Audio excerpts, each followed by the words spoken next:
Good morning children. कैसे हैं आप लोग? उम्मीद करती हूँ आप लोग अच्छे होंगे। पिछले कक्षा में हम लोग क्रिकेट के खेल के बारे में पढ़ रहे थे। आइए बाकी के पाठ को आगे बढ़ाते हैं। अपने हिंदी पाठ्य पुस्तक निकालिए, पेज नंबर 53, पाठ क्रिकेट का खेल। पिछले भाग में हम लोगों ने जाना कि खेल के टीम के कप्तान को कैसा होना चाहिए। तो कप्तान को अपने खिलाड़ियों को प्रेरित और प्रोत्साहित करने वाला होना चाहिए। आइए पाठ को अब पढ़ती हूँ मैं। अपने हाथ में पेंसिल ले लीजिए और शब्दों को रेखांकित करेंगे। हमारे भारतीय खिलाड़ियों में विजडन पुरस्कार विजेता कपिल देव को शताब्दी का सर्वश्रेष्ठ खिलाड़ी घोषित करते हुए कहा गया। ऐसा सम्मान 100 वर्षों में एक बार होता है। विजडन पुरस्कार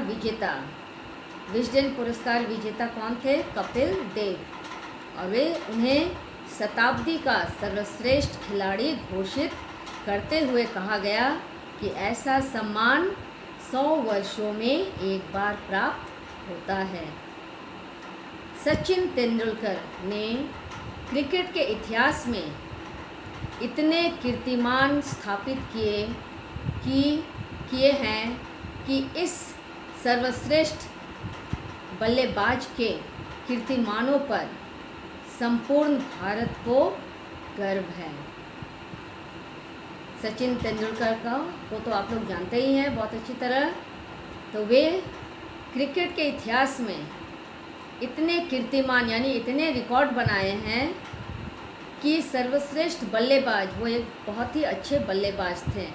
उन्होंने इतने कारनामे, उनके कारनामों पर संपूर्ण भारत को गर्व है। उनकी उपलब्धियों के कारण उन्हें भारत रत्न सम्मान दिया गया। कपिल देव को शताब्दी का सर्वश्रेष्ठ खिलाड़ी घोषित किया गया, तो वहीं सचिन तेंदुलकर को भारत रत्न से सम्मानित किया गया। क्रिकेट के खेल से हम बहुत कुछ सीख सकते हैं। यह हमको अनुशासन और टीम भावना सिखाता है। अनुशासन, किसी भी खेल को खेलने के लिए हमें अनुशासन का पालन करना पड़ता है, नियमों का पालन करना पड़ता है, और इन्हीं नियमों का पालन को कहते हैं अनुशासन। और टीम भावना मतलब एक साथ काम करना। यदि हमें अपने उद्देश्य में सफलता प्राप्त करना है तो हमारे अंदर टीम भावना होना जरूरी है। यानी उद्देश्य की प्राप्ति के लिए एक साथ किया गया कार्य को ही टीम भावना कहते हैं। यहाँ फिर एक बार देखें, क्रिकेट के खेल से हम बहुत कुछ सीख सकते हैं। यह हमको अनुशासन और टीम भावना सिखाता है। यह हमें विनम्रता भी सिखाता है। ये अनुशासन शब्द को रेखांकित करिएगा और टीम भावना को भी रेखांकित करें। यहाँ विनम्रता शब्द को भी रेखांकित कीजिए। विनम्रता मतलब हम्बल, जिसको बोलते हैं इंग्लिश में। हमारे अंदर एक विनम्र स्वभाव का होना। यदि हम किसी को कुछ कह रहे हैं, या मानिए खेल का कप्तान अगर कुछ कहता है अपने खिलाड़ियों को, तो उसके अंदर इतनी नरमी होनी चाहिए कि वो टीम उसकी बातों को माने। और जब एक दूसरे की बातों को खिलाड़ी मानता हो या कप्तान मानता हो, तो उसके अंदर एक विनम्र स्वभाव बनता है। और वैसे स्वभाव होना जरूरी है, और इसीलिए कह रहा है ये हमें विनम्रता भी सिखाता है। क्योंकि हो सकता है कि एक दिन आप बहुत सफल हो और दूसरे दिन आपका खेल बिल्कुल ही घटिया हो। ये विनम्रता दूसरे अर्थ में ह्यूमैनिटी भी कह सकते हैं। हाँ, आपके अंदर एक नर्म स्वभाव का उत्पन्न होना, तो ये ज़रूरी है, क्योंकि यदि हमारे अंदर ईगो की भावना हो, एक जो होता है ना अपने अंदर हमें घमंड हो जाता है, तो वो अगर भावना होगी, इस तरह की भावना होगी, तो एक बार तो हम सफलता प्राप्त करेंगे, लेकिन हो सकता है कि अगली बार हमारी खेल बिल्कुल ही नाकामयाब हो, यानी हम खेल में हार भी सकते हैं। इसलिए हमारा नर्म होना और नर्म होकर खेलना हमें सफलता की ओर बढ़ाती है। क्रिकेट यह भी सिखाता है कि अपने प्रतिद्वंद्वी को कभी कमज़ोर नहीं समझना चाहिए। प्रतिद्वंद्वी मतलब विपक्ष दल को, कभी किसी खिलाड़ी को अपने विपक्ष दल को कमज़ोर नहीं समझना चाहिए। इसी को कहते हैं सही खेल भावना, यानी एक खिलाड़ी के अंदर अनुशासन भी होना चाहिए, टीम भावना भी होनी चाहिए, विनम्रता भी होनी चाहिए और अपने विपक्ष दल को कभी कमज़ोर नहीं समझना चाहिए। और ये सारे गुण अगर एक खिलाड़ी के अंदर हो या एक टीम के अंदर हो, तो वो एक सफल खिलाड़ी कहलाते हैं, सफल टीम कहलाएंगे। क्रिकेट के मैदान में आपको जो सीख मिलती है वह आगे चलकर जीवन में भी बहुत उपयोगी सिद्ध होती है।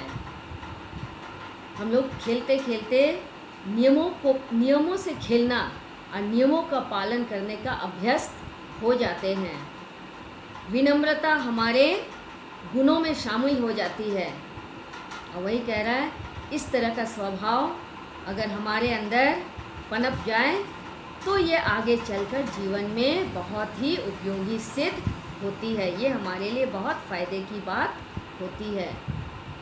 2011 में भारतीय टीम एक दिवसीय अंतर्राष्ट्रीय विश्व कप में और उससे पहले 2020 प्रतियोगिता में भी विश्व कप जीतने में कामयाब रही थी। यहाँ आप एक दिवसीय क्रिकेट और अंतर्राष्ट्रीय विश्व कप को रेखांकित करिए, प्रतियोगिता शब्द को भी रेखांकित कीजिए और विश्व कप को भी। 2011 ये पूरे लाइन को ही आप रेखांकित कर दीजिए। 2011 में भारतीय टीम ने एक दिवसीय अंतर्राष्ट्रीय मतलब इंटरनेशनल गेम जो होती है उसको कहते हैं अंतर्राष्ट्रीय विश्व कप में, और उससे पहले 2020 प्रतियोगिता में भी विश्व कप जीतने में कामयाब रही थी। कामयाब यानी सफल रही थी। इससे पहले भारतीय टीम ने 1983 यानी 1983 में भी एक दिवसीय विश्व कप जीता था। तो हमारे देश के खिलाड़ियों ने कई तरह के खेल में, यानी एक दिवस क्रिकेट के खेल में, एक दिवसीय हो या 2020 हो, इन सभी में वे कई बार सफलता प्राप्त किए हैं। 2011 में और 1983 में। अब तो भारत में लीग मैचों, जिसको हम लोग IPL कहते हैं, का नया युग प्रारंभ हो चुका है, जिसमें अंतर्राष्ट्रीय खिलाड़ी भी हिस्सा लेते हैं। इस IPL मैच में सभी देशों के खिलाड़ी भाग ले सकते हैं, इसीलिए कह रहा है जिसमें अंतर्राष्ट्रीय खिलाड़ी।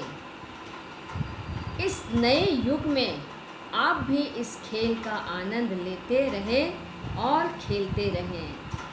खेल को सिर्फ हमें देखना ही नहीं चाहिए, बल्कि उसमें बहुत सारे सीख होती है जिन्हें हमें अपनाना चाहिए। हमें वो सीख को सीखना चाहिए और ये ध्यान में रखना चाहिए कि नियम का पालन करके खेल खेलने से हमें सफलता प्राप्त होती है।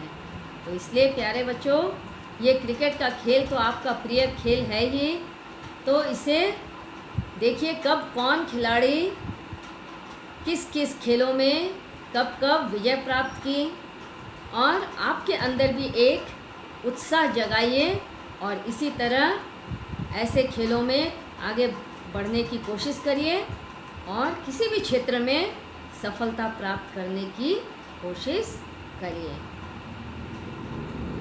पेज नंबर 55 निकालिए। यहाँ देखिए अभ्यास भाग से नंबर 2 पर देखिए, वाक्य पूरे करो। फ्रैंक वारेल और सर गैरी सोबर्स महान कप्तान थे। रिक्त स्थान है, इन पर आपको उचित शब्द सही शब्द लिखना है। फ्रैंक वारेल और सर गैरी सोबर्स महान कप्तान थे। कपिल देव को शताब्दी का सर्वश्रेष्ठ खिलाड़ी घोषित किया गया। कपिल देव को शताब्दी का सर्वश्रेष्ठ खिलाड़ी घोषित किया गया। सचिन तेंदुलकर ने क्रिकेट में कई कीर्तिमान स्थापित किए हैं। सचिन तेंदुलकर ने क्रिकेट में कई कीर्तिमान स्थापित किए हैं। क्रिकेट हमको अनुशासन और टीम भावना सिखाता है। क्रिकेट हमको अनुशासन और टीम भावना सिखाता है। आइए सही उत्तर पर चिन्ह लगाओ।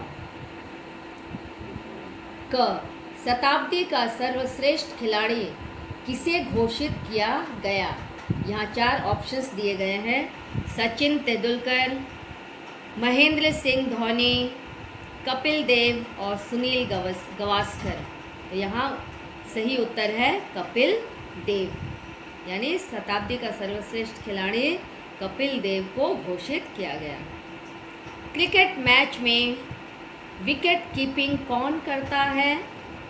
फिर 4 ऑप्शंस है, फील्डर, बल्लेबाज, गेंदबाज या विकेट कीपर। तो उत्तर होगा, या विकेट कीपिंग की बात कर रही है तो उत्तर होगा विकेट कीपर।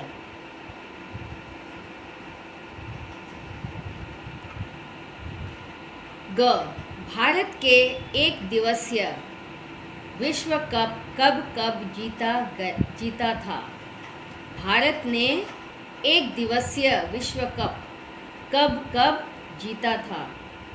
यहाँ ऑप्शंस 4 है, 2007, 2011 में, 1999 और 2003 में, 1983 और 2011 में, 1995 और 1999 में। तो यहाँ पर सही उत्तर है 1983 और 2011, 1983 और 2011 में। नंबर 56 निकालिए। भाषा से ध्यान दीजिए।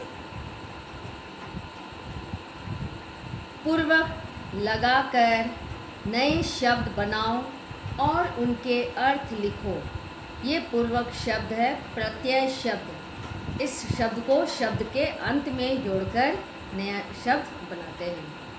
यहाँ देखिए, प्रशंसा जोड़ पूर्वक बना प्रशंसा पूर्वक, जिसका अर्थ है प्रशंसा के साथ। प्रशंसा मतलब बहुत खुश होकर।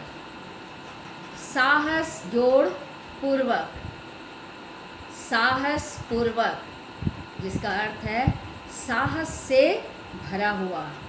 हिम्मत, हौसला बुलंद होना, उसी को कहते हैं साहस से भरा हुआ। वीरता जोड़ पूर्वक, वीरता पूर्वक, वीरता से भरा हुआ। एक योद्धा क्या करता है? युद्ध के मैदान में अपने शत्रुओं के साथ बड़ी वीरता से लड़ता है, वही वीरता पूर्वक उसने युद्ध किया, कहते हैं ना, वही वीरता पूर्वक। न्याय जोड़ पूर्वक, न्याय पूर्वक, न्याय से। न्यायाधीश अपना निर्णय जो सुनाते हैं, न्याय पूर्वक उन्होंने अपना निर्णय सुनाया। तो ये है आपका न्यायपूर्वक। फिर एक बार देख लीजिए, प्रशंसा जोड़ पूर्वक, प्रशंसा पूर्वक, प्रशंसा के साथ। साहस जोड़ पूर्वक, साहस पूर्वक, साहस के, साहस से भरा हुआ। वीरता जोड़ पूर्वक, वीरता पूर्वक, वीरता से भरा हुआ। न्याय जोड़ पूर्वक, न्याय पूर्वक, न्याय से सहित, न्याय सहित। पेज नंबर 57 निकालिए, तीसरा भाग को देखिए। प्रत्येक पंक्ति में शुद्ध वर्तनी वाले शब्द पर सही चिन्ह लगाओ। आदर्श, आदर्श, आदर्श और आदर्श यहाँ मैं लगा चुकी हूँ। यहाँ देखिए, ये आखिरी वाला शब्द आदर्श सही शुद्ध वर्तनी है। दूरदर्शिता, दूरदर्शिता, दूरदर्शिता और ये दूरदर्शिता।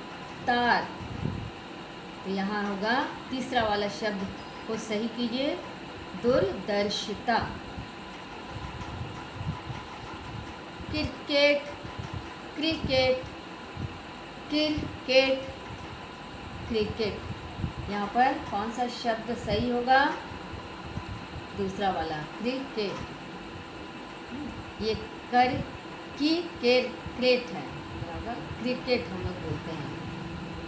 आखिरी लाइन को देखिए, डरामा, डरमा, ड्रामा, डरामा। तो यहाँ कौन सा सही होगा? ड्रामा, ये शब्द होगा। यहाँ पर क्रिकेट को सही निकलेगा, यहाँ ड्रामा। ये है शुद्ध वर्तनी।